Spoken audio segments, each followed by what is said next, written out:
Good morning, everybody. We've rolled around to Monday again, July the 28th. Captain Marty here. A lot to talk about. Some good, some not so good on the fishing front.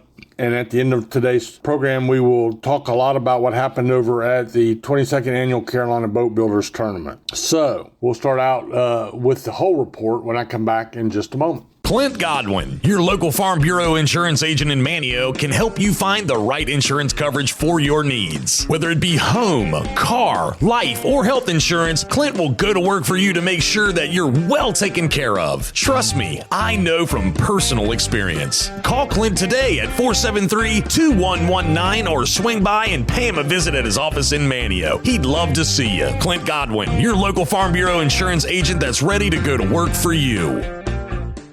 Real. That's the first word that comes to mind when I think about Outland Seafood in Mans Harbor. Yeah, they're the first and last place you see coming to and leaving the Outer Banks on Highway 64 in Dare County, but they're also real when it comes to fresh local seafood.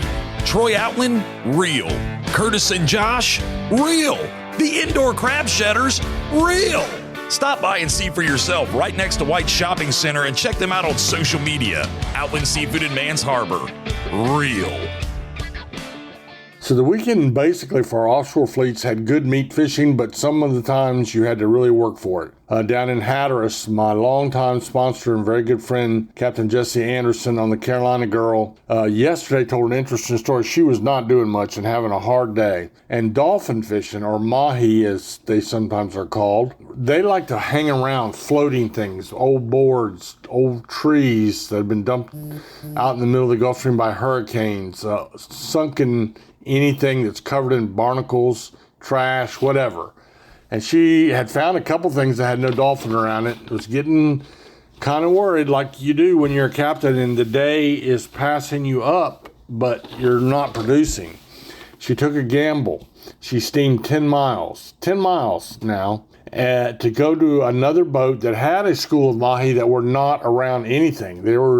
They school up and they were just tailing along. Now that's a risk, because with nothing to anchor them, she could have gone that 10 miles, burned the extra fuel, put the wear and tear on her boat, and got there, and at any moment they could have dispersed. But it paid off. She got there, got a limited dolphin. Now, this was yesterday, and it was worth the effort. And that's what's neat about our fleet. Those guys will do anything, guys and girls will.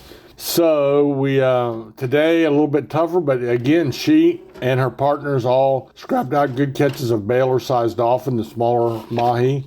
A scattered wahoo averaging one per boat, a few blackfin tunas, some bottom fish, and some sailfish would have taken the Hatteras fleet in. The Oregon Inlet fleet had a real nice mix over the weekend, but not a guarantee on the dolphin or the mahi, but there were some nice catches of limit that they found. They also had, I'll call it 4 to 6 average yellowfin tuna to the boat, averaging 45 pounds a piece. Not the great big ones, but a nice fish. And they continue to have good bill fishing. And the good thing is it's a nice mix of blues, blue marlin, white marlin, and sailfish. Almost all of them catching, well, right now all of them are catch and release. We'll tell you more about that marlin fishing when we get to the tournament wrap-up. The inshore fleet for them, those people are opportunists. They had moonfish, blues, Spanish mackerel, and they're still working on some red drum outside of the inlet. They're really cool for a big drum. Now, that's a catch and release fishery, but really good.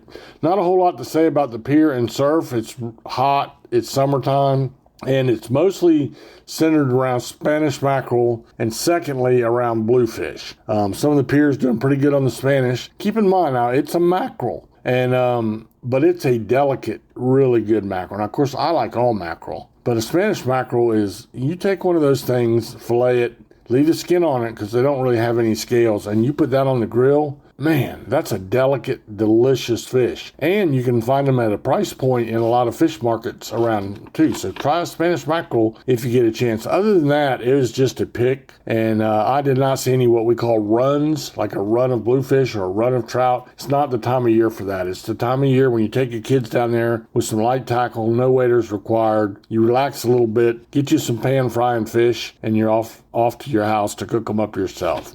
So we'll take a little break, and I'll come back and talk talk to you about the backcountry and Carolina Boatbuilders tournament, so stay right there. Teachers Lair Marina in Hatteras Village is the closest spot on the Outer Banks to the Gulf Stream. Just inside Hatteras Inlet, Teachers Lair is fully loaded with bait, tackle, ice, snacks, and drinks for your fun-filled day out on the water. Want to get rigged up to catch the big one? Lee and the gang in the tackle shop can outfit you to catch whatever is eager to get hooked. To see the marina, the tackle shop, or to book a charter, go online to teacheslair.com. Teachers Lair Marina in Hatteras Village. Your fishing venture awaits. So in the backcountry, depends on where you went. But so two interesting notes. But before I get to the interesting notes, a decent speckled trout bite. You got to work for them a little bit. And a scrappy red drum bite. Not as good as it was. I'm thinking it will get better as this temperature cools off a little bit at the end of the week. But that's business as usual. The two interesting things are the backcountry boats in Hatteras. And I love this about those people in Hatteras. As I mentioned earlier, they're opportunists. All these charter boat guys are going to do whatever it takes. So you go down there, you catch a few trout, you catch a few drum, maybe a sheephead. What do you do with your charter? You still got 2 hours to kill. They go clamming, and clamming is really good right now. So keep that in mind. Go clamming. Make sure you know the law. But go out there and they'll do some clamming to go with the fish that they caught.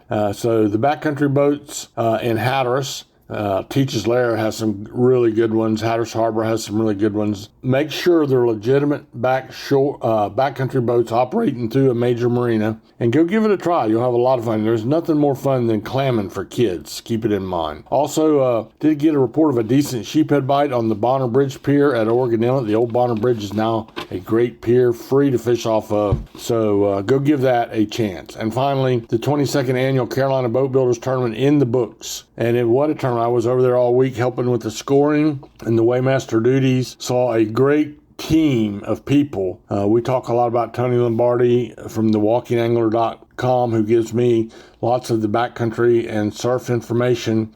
He was over there volunteering, and Bobby Harrell. I can't even name the people, but it was a great tournament. 39 boats caught 56 blue marlin, 18 white marlin, and 18 sailfish. So that was the overall deal.